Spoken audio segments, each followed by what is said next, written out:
Good morning, everybody. How are you today? It's so fun to see the screen kind of fill up with the people watching and get those little positive, powerful bubble signs that you guys are here. And what I'm hoping to do for this month in Enchanted April is show up for you, for myself, and for this planet.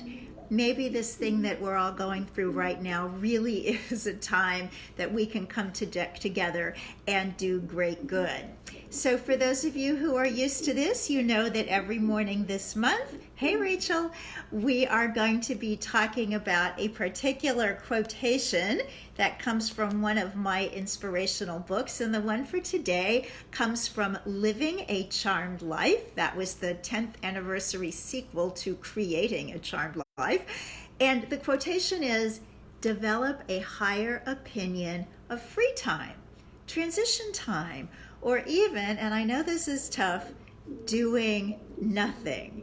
This is really difficult for me, especially today because it's Monday and I am in action mode. So I perfectly claim the quote. I wrote it. I believe it. And yet for me, that's more of a weekend kind of quote. This is Monday. We're supposed to be out there. We're supposed to be getting stuff done, which just shows that we teach what we're supposed to learn.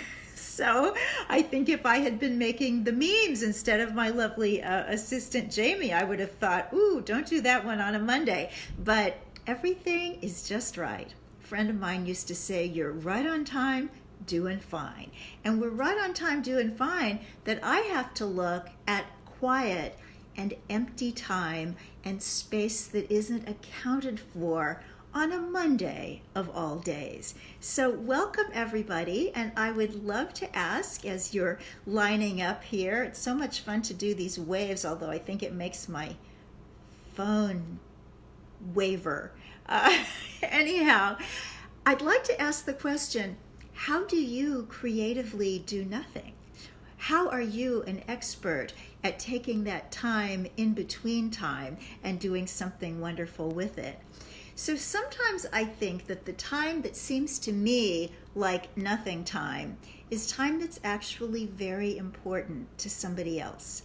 I think of my dog and how much he enjoys playing hall ball. Now, we live at the end of a very long hallway in a New York City apartment building, and my dog loves to chase a ball down the hall and bring it back. If I throw the ball for him out in the park, he just looks at me like, why did you do that? But hall ball, he's got. Now, to me, there's nothing to it. I'm happy he's happy, but I'm standing there thinking what I could be doing instead of throwing this ball down the hallway. You know what? That is probably one of the most important 5 or 10 minute periods in my day. And I even think the same thing about exercise sometimes. I signed up for NIA. I think it's niatv.fit. No, it's niafit.tv. So if you don't know about NIA, started back in the 80s. It used to stand for non-impact aerobics, but they've expanded now and they have stuff that's supposed to help your brain and whatnot. But basically, you're just standing there dancing.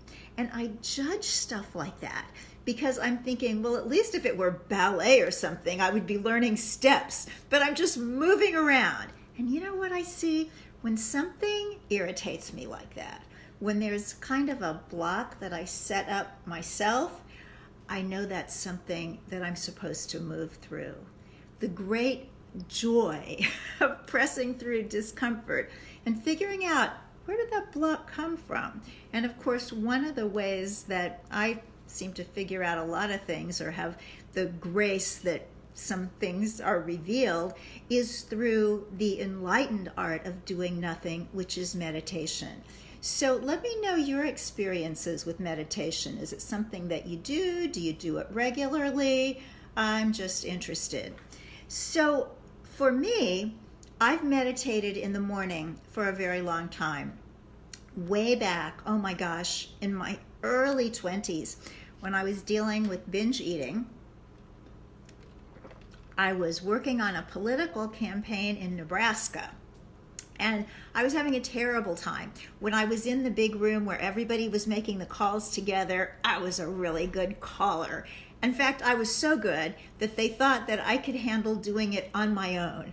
So they sent me to this strange empty apartment in a place that I didn't understand, and there was nobody there.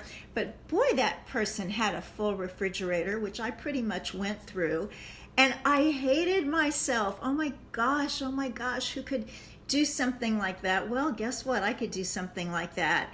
And so later on, when I finally got out of the apartment and replaced the stuff in the refrigerator, I was wandering around in downtown Omaha, and I found a Christian Science reading room and wandered in and was just sort of telling the gentleman working there what was going on with me. And he was so kind, and he said to me, "Have you thought about trying to meditate?" And I thought, this man's an idiot. That doesn't burn any calories. And yet what I've learned subsequently is that it is a lot more than burning calories. It's building a soul. And when my soul is strong, when my inner resources are strong, then I'm protected against all sorts of self-destructive behaviors. Let's see, Shari, in the past few weeks, I meditate daily. And last few years as needed with a group of friends most Fridays. That's really cool. There's power in coming together. And of course now we're coming together virtually, but that works too. So I was actually doing some research this morning about meditation to see what other people say it's good for. And I know it's good for a lot. I have to tell you my favorite meditation thing, and that is the one study, and maybe there have been others, but I know of only one, that looked at people who had meditated regularly for 5 years or more, and they found that those people were 12 years younger physiologically than the people who didn't meditate. So subtract 12 years from your age. I mean, it's stunning. Whatever your chronological age is, taking 12 years off is a lot. So that one's cool. And they were looking, what's age? Okay, they looked at body mass index, cholesterol, joint flexibility, hearing, vision, all the things that are supposed to go south over time. And with these people who had meditated regularly, now they were serious. Lisa Collier, cool. Oh my goodness, I'm so honored. Lisa is a major big-time journalist. Thank you. Thanks for being here. Oh my goodness, it's so lovely to see the names and see the comments. So another thing that happens, not just physiologically from meditation, although there's a lot, meditators have fewer sick days, they see doctors less often, they really do better physically. Also memory. There's a wonderful book by this couple. They are Alzheimer's specialists at Loma Linda University. Their name is Sherzai, Sherzai, a married couple. And in that book, they talk about the elements that we need to preserve memory. And a lot of it has to do with diet, exercise, sleep, and it also has to do with keeping the brain functioning the way it's supposed to function, and meditating is a great way to do that. I think of it as like rebooting a computer. You know, when all else fails, you shut the computer off, and 9 times out of 10 it solves the problem. And sometimes just a little bit of time apart will solve the problem, whatever it happens to be. So I'm going to look at my notes over here and tell you some of these things that I learned this morning. Let's see. Oh my gosh. It mitigates brain chatter. Do you have brain chatter? You know what I wish? I wish that brain chatter were always positive. I wish the brain chatter was saying, "You can do this. Here's a brilliant idea for you. Oh my gosh, you are looking better today than you did yesterday." Well, sometimes we get that, and I think the more we meditate, and the more we journal, and the more we do these spiritual practices, the more that we get. But generally speaking, when the brain is going, it's telling us stuff that we maybe don't want to hear. So to have a little bit less of that is a great gift of meditation. We know that it reduces stress, and oh, here's a good one for right now, controls anxiety.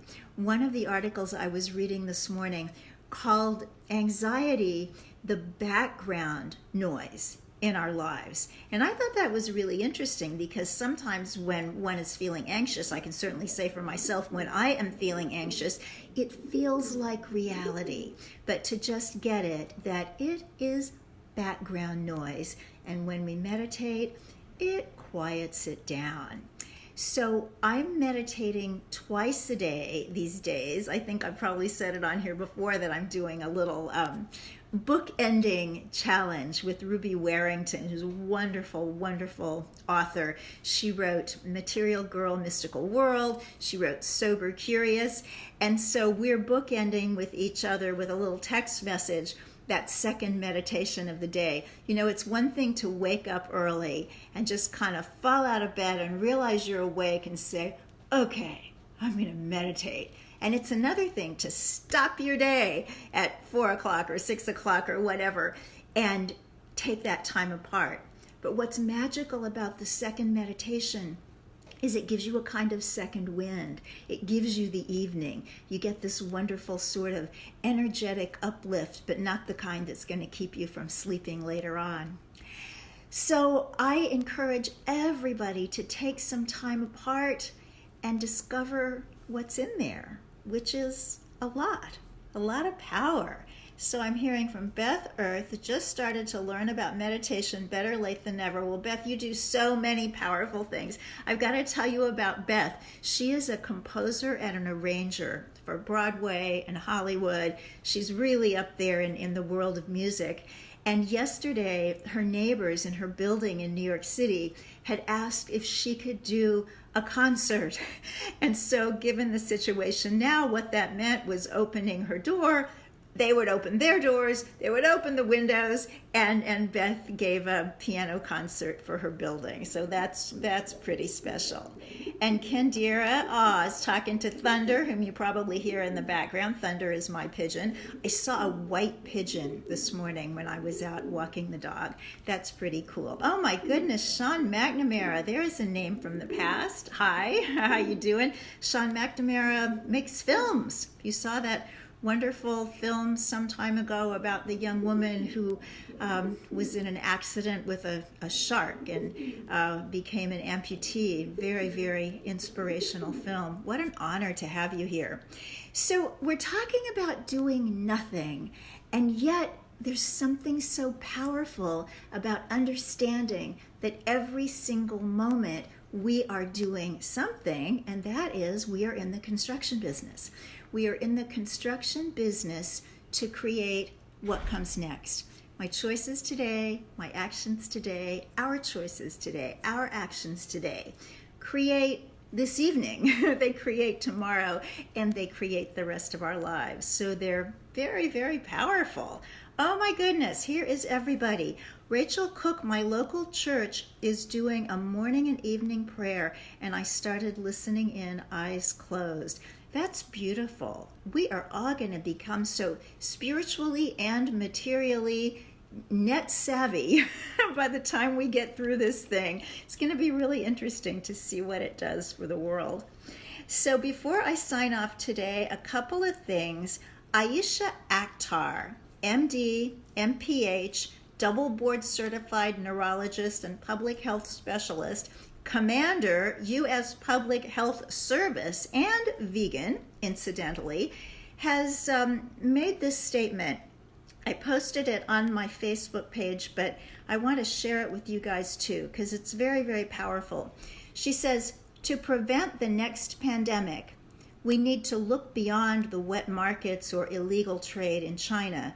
The entire global trade in animals needs to stop. A virus doesn't care if it's being transmitted through the illegal or legal trade. The wildlife trade as a whole is detrimental to ecosystems, cruel to animals, and poses a strong risk of emergence of new viruses.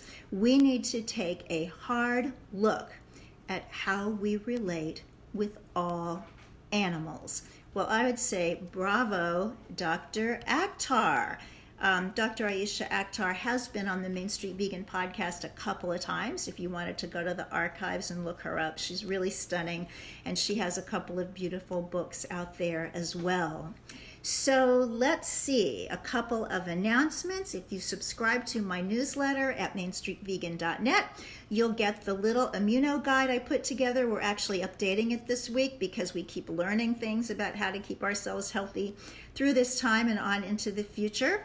And also, I'm going to do something very special. I think Beth Ertz probably inspired it with her wonderful concert in her building.